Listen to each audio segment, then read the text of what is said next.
Today's video is for all my mamas out there. I'm sharing with you mistakes that I made with my first baby and things that I'm doing differently with my second. Mistake number 1, cave in to the fear of nipple confusion. With Tommy, I was so paranoid about nipple confusion, meaning if I give him a bottle or a pacifier, he is no longer going to want to nurse from my breast. That made me wait way too long to give him a pacifier in a bottle, and as such, he never took either. This made him kind of a fussy baby. He always needed to be held. He didn't have anything to really soothe him except for me and my boob, which was not enjoyable for me as his mom. He also never took a bottle. The only people that understand the true pain of this are other mothers who have children who have never taken a bottle and exclusively breastfeed. It is extremely stressful for the mom because you can never be away from your child for a prolonged period of time without feeling like you're starving them. So never mind date nights or nights out.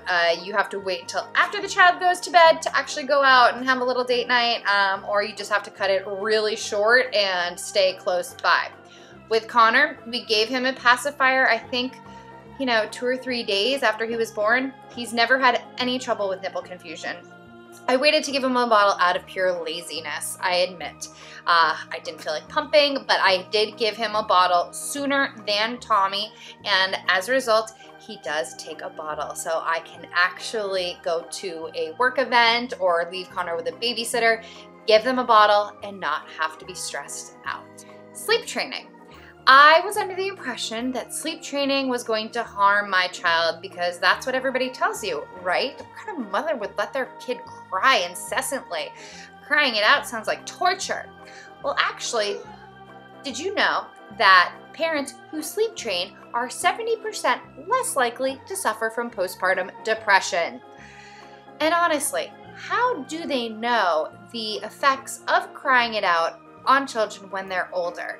It seems kind of ridiculous. How can they isolate that crying it out was the reason why they have trouble handling stress when they're an adult? I think there's a lot of other factors that go into it, like whether or not the parent makes their child be in videos. This might be causing him stress later in life. We don't know. We're not going to be able to study it either, though.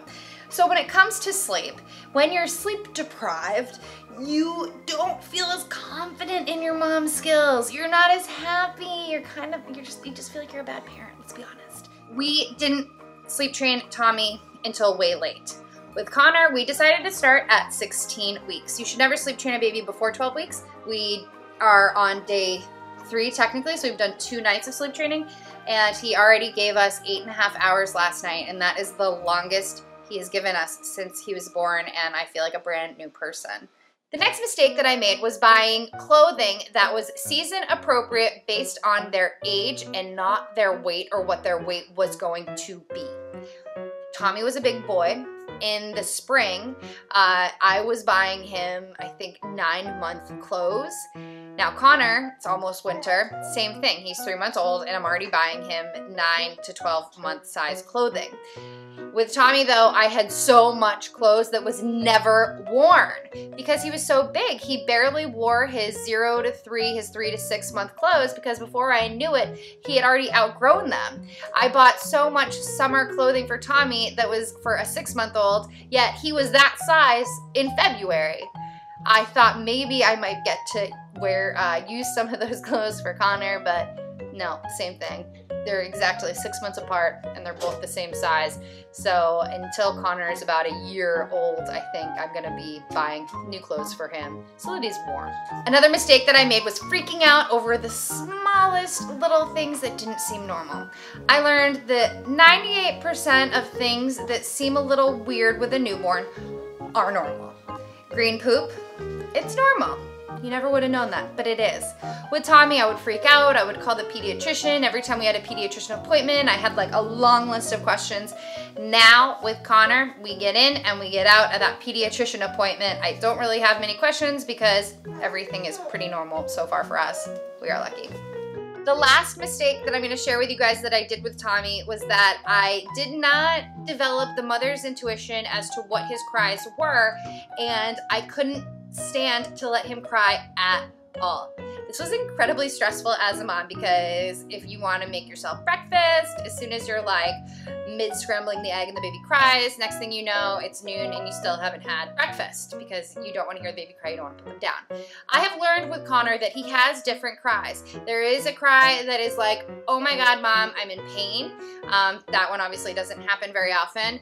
There's one, oh my God, Mom, I am so hungry. I am going to freak the F out if you don't feed me right now. That one I really listen to. Those first two I do. And then there's just kind of that like, meh, meh, like cry, like he's bored, he's tired, and he wants his diaper changed.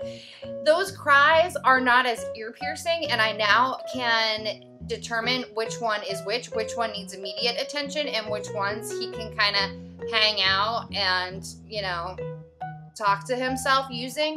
And they're not even really cries. I learned that a lot of times babies, they can't move. They need to get their energy out in order to have a good nap, you know?